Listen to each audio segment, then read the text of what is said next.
Hello दोस्तों। क्या आपको पता है आपका एक पुराना फ़ोन किसी के लिए किडनी डैमेज, किसी के लिए कैंसर और किसी के लिए मौत का कारण भी बन सकता है।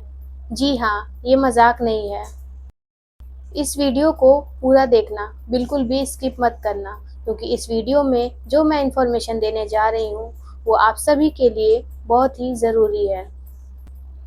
आज हम देखेंगे इंडिया में कैसे 20 से 25 लाख टन हर साल ई वेस्ट जनरेट होता है और इसका एक बड़ा हिस्सा जाता है एक ऐसी जगह जहां बिना किसी ग्लव्स के, बिना किसी मास्क के, बिना किसी प्रिकॉशंस के ऐसे ही नॉर्मल हाथों से एसिड से गोल्ड निकाला जाता है।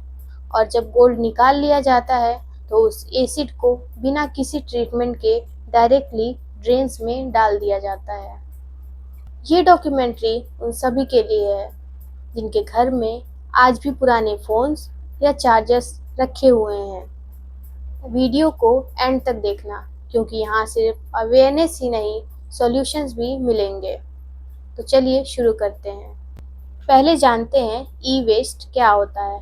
इलेक्ट्रॉनिक वेस्ट या ई वेस्ट का सीधा मतलब है जो भी इलेक्ट्रॉनिक डिवाइसेस अब काम नहीं कर रहे होते हैं, जैसे कि mobile phones, laptops, cables, TVs, refrigerators, ये सब इलेक्ट्रॉनिक वेस्ट की कैटेगरीज में आते हैं।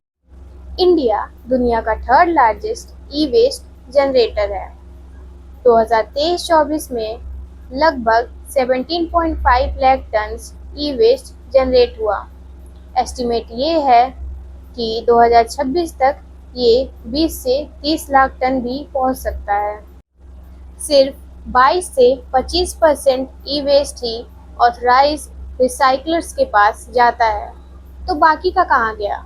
बाकी जाता है इनफॉर्मल कबाड़ी मार्केट्स में, जैसे कि दिल्ली का सीलमपुर, मुंबई का धारावी और कोलकाता में चांदनी चौक। ई वेस्ट में 1000 से भी ज़्यादा हार्मफुल केमिकल्स होते हैं, जिसमें आते हैं लेड, मरकरी, कैडमियम, आर्सेनिक और ब्रोमिनेटेड फ्लेम रिटार्डर्स। अब आइए जानते हैं ये सारे केमिकल्स हमारी बॉडी को कैसे इफेक्ट करते हैं। पहला है लेड। लेड से नर्वस सिस्टम डैमेज होता है, स्पेशली बच्चों में। मरकरी। मरकरी से किडनी और लीवर का फेलियर हो सकता है। कैडमियम। कैडमियम से कैंसर का रिस्क होता है और साथ ही बोन्स भी वीकन होती हैं। और जो अगला है वो है ब्रोमिनेटेड फ्लेम रिटार्डर्स। इससे हार्मोनल प्रॉब्लम्स होती हैं। कुछ स्टडीज़ के मुताबिक सीलमपुर के ग्राउंड वाटर में लेड और मरकरी परमिसिबल लिमिट से काफ़ी ज़्यादा पाए जाते हैं। वहाँ 90% से भी ज़्यादा वर्कर्स बिना किसी मास्क के या फिर बिना किसी प्रिकॉशंस के वर्क करते हैं। वहाँ पर रेस्पिरेटरी डिजीज़ेज़ और न्यूरोलॉजिकल प्रॉब्लम्स काफ़ी कॉमन हैं। अब जानते हैं इसके एक्सट्रैक्शन प्रोसेस के बारे में। इसमें मदरबोर्ड काफ़ी वैल्यूएबल माना जाता है। इसमें कॉपर, सिल्वर और गोल्ड पाया जाता है। पहले जितने भी पीसीबी बोर्ड्स होते हैं उनको डिसमेंटल किया जाता है, यानी कि छोटे पार्ट्स में ब्रेक किया जाता है। फिर एक एसिड मिक्सचर तैयार किया जाता है जिसको बोलते हैं एक्वा रेजिया। इसमें 3:1 रेशियो में हाइड्रोक्लोरिक एसिड और नाइट्रिक एसिड मिक्स होता है। इसमें सारे पार्ट्स को डाल के डिज़ोल्व करते हैं। इसमें गोल्ड प्रेसिपिटेट फॉर्म में रह जाता है और जितना भी एसिड बचता है उसको डायरेक्टली ड्रेन्स में डाल दिया जाता है। 1 केजी मदरबोर्ड से लगभग 3000 से 4000 का गोल्ड एक्सट्रैक्ट किया जाता है, लेकिन ये प्रोसेस काफ़ी अनसेफ और इल्लीगल होता है। बचा हुआ एसिड सॉइल्स के थ्रू ग्राउंड वाटर में जाता है। इससे पानी जहरीला हो जाता है और प्लांट्स भी नहीं उगते। 2016 में इंडियन गवर्नमेंट ने ई वेस्ट मैनेजमेंट रूल्स बनाए और नवंबर 2022 में इन्हें अपडेट करके ई वेस्ट मैनेजमेंट रूल्स 2022 बनाया गया। ये रूल्स 1 अप्रैल 2023 से लागू हो चुके हैं। इनके तहत हर इलेक्ट्रॉनिक्स प्रोड्यूसर को अपने बेचे हुए प्रोडक्ट्स का कुछ फिक्स्ड परसेंटेज रिसाइकल करना होता है। इसे कहते हैं ईपीआर टारगेट। ईपीआर का फुल फॉर्म है एक्सटेंडेड प्रोड्यूसर रिस्पॉन्सिबिलिटी। चलिए एक एग्जांपल से समझते हैं। सपोज सैमसंग ने 2022 में 1 लाख फ़ोन्स बेचे और उनकी एवरेज लाइफ है 3 साल की। तो 2025-26 के अकॉर्डिंग उनको उनके बेचे हुए प्रोडक्ट्स का 70% बाय वेट रिसाइकल करना मैंडेटरी है और 2027-28 से ये टारगेट 80% तक हो जाएगा। कुछ इंडिविजुअल कंपनीज और इंडस्ट्री लेवल पर भी केसेस सामने आए हैं जहां फेक सर्टिफिकेट्स का यूज़ किया गया है। पेपर पर तो दिखाया गया है कि ई वेस्ट रिसाइकल हुआ है, पर ग्राउंड पर ऐसा कुछ भी नहीं हुआ। कहीं कहीं इस प्रक्रिया को घोस्ट रिसाइकलर्स भी कहकर डिस्क्राइब किया गया है। तो अब आप समझ गए होंगे कि सिर्फ रूल्स बनाना ही काफ़ी नहीं है जब कंपनीज उनको फॉलो ना करें या फिर जब सिस्टम में लूप होल्स हो तो पूरा मॉडल फेल हो सकता है। इसलिए गवर्नमेंट ने कुछ नए डिजिटल स्टेप्स भी लिए हैं।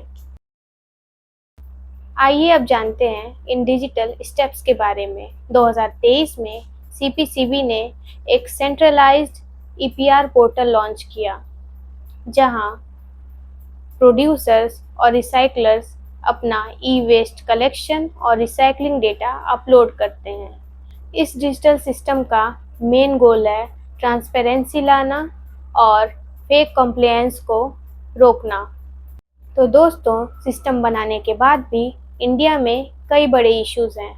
पहला, लोगों को अवेयरनेस ही नहीं है कि इलेक्ट्रॉनिक्स को भी रिसाइकल किया जाता है। दूसरा, अर्बन और रूरल एरियाज़ में अभी काफ़ी गैप है।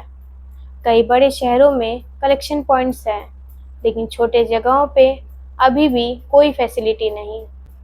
तीसरा, ऑथराइज्ड ड्रॉप पॉइंट्स और सर्टिफाइड रिसाइकलर्स की भी संख्या अभी काफ़ी कम है। चौथा और सबसे इम्पॉर्टेंट, एनफोर्समेंट वीक है। पेनल्टीज तो लगती हैं, लेकिन कंपनीज या तो डिले कर देती हैं या तो सिस्टम का लूप होल यूज़ करके बच जाती हैं। आइए अब समझते हैं इनफॉर्मल और फॉर्मल सेक्टर्स में डिफरेंस क्या है। जो इनफॉर्मल सेक्टर्स हैं, जैसे दिल्ली का सीलमपुर, यहाँ वर्कर्स बिना किसी सेफ्टी प्रिकॉशंस के काम करते हैं, जैसे कि एसिड से मेटल निकालते हैं और इसका सीधा असर उनकी हेल्थ पर होता है। अब इसे कंपेयर करते हैं दिल्ली के खान मार्केट से, जहां एनडीएमसी और चिंतन एनजीओ ने मिलकर एक ई वेस्ट कलेक्शन हब बनाया है। यहाँ smart beans, solar powered systems और ट्रेन लोग्स ई वेस्ट कलेक्ट करते हैं। यहाँ सिर्फ 200 केजी पर डे ई वेस्ट रिसाइकल होता है, लेकिन बिल्कुल सेफ तरीके से, बिना किसी पॉल्यूशन के। तो सीलमपुर, जहाँ 20 से 30 टन ई वेस्ट रिसाइकल होता है बिना किसी प्रिकॉशंस के, वहीं खान मार्केट जो कि एक मॉडल बना है प्रॉपर और सेफ रिसाइकलिंग का। तो चलिए अब जानते हैं इसके सॉल्यूशंस जो इंडिया में भी आ रहे हैं और दुनिया के कुछ अच्छे मॉडल्स भी। होलंबी कलन इको पार्क। दिल्ली के होलंबी कलन में इंडिया का पहला इको पार्क बन रहा है, सिर्फ ई वेस्ट मैनेजमेंट के लिए। 11 एकर्स में बनने वाले इस पार्क की कैपेसिटी होगी 50,000 टन पर ईयर। इसमें अलग अलग जोन्स होंगे, dismantling, plastic recovery, testing labs और इनफॉर्मल वर्कर्स के लिए ट्रेनिंग सेंटर। ये मॉडल इसलिए बनाया जा रहा है ताकि दिल्ली का 25% ई वेस्ट यहाँ फॉर्मली रिसाइकल हो, और लॉन्ग टर्म गोल ये है कि इनफॉर्मल वर्कर्स को भी ट्रेनिंग देकर उनको फॉर्मल जॉब्स में शिफ्ट किया जाए। अब बात करते हैं दुनिया के कुछ स्मार्ट मॉडल्स की। जापान में म्यूनिसिपैलिटीज़ और प्रोडक्ट मैन्युफैक्चरर मिलकर काम करते हैं कंज्यूमर के कॉपरेशन के साथ। यूरोपियन यूनियन में टोल फ्री हॉटलाइन होती है जिससे कोई भी पिकअप या रिवर्स लॉजिस्टिक्स फ्री में अरेंज कर सकता है। साउथ कोरिया में Samsung stores old devices return करने पर डिस्काउंट ऑफर्स देते हैं ताकि लोग इंसेंटिवाइज्ड फील करें। तो दोस्तों, सवाल ये है, अब हम क्या कर सकते हैं? आप अपने घर में ई वेस्ट आइडेंटिफाई करो, पुराने फ़ोन्स, लैपटॉप्स या वायर्स जो अब यूज़ नहीं होते। दूसरा, हर 3 से 6 महीने में किसी सर्टिफाइड एनजीओ या ड्रॉप पॉइंट्स पे इन्हें डोनेट करें। तीसरा, सिर्फ ऑथराइज्ड रिसाइकलर्स का ही यूज़ करो। सीपीसीबी के वेबसाइट पे इनकी लिस्ट होती है, वहाँ से आप चेक कर सकते हैं। चौथा, सोशल मीडिया पे ब्रांड से रियल रिसाइकल का डिमांड करो, अवेयरनेस क्रिएट करो। और पांचवा, इस वीडियो को किसी भी फेसबुक या व्हाट्सएप ग्रुप में शेयर करो, अवेयरनेस फैलाओ। हम सब कंज्यूमर हैं, हमने कभी ना कभी फ़ोन, लैपटॉप या ऐसे कुछ इलेक्ट्रॉनिक डिवाइसेस ज़रूर खरीदे होंगे। अब समय आ गया है कि हम सिर्फ कंज्यूमर ही नहीं, एक रिस्पॉन्सिबल सिटीजन भी बने। ये वीडियो सिर्फ एक एनजीओ, एक कंपनी या एक गवर्नमेंट के लिए नहीं है, ये उन सभी के लिए है जो सच में फ्यूचर को बेटर बनाना चाहते हैं, अपने लिए, अपने परिवार के लिए और अपने देश के लिए।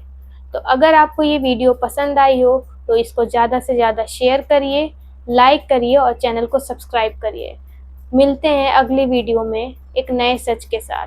तब तक के लिए बाय बाय, टेक केयर, सब लोग अपना ध्यान रखो।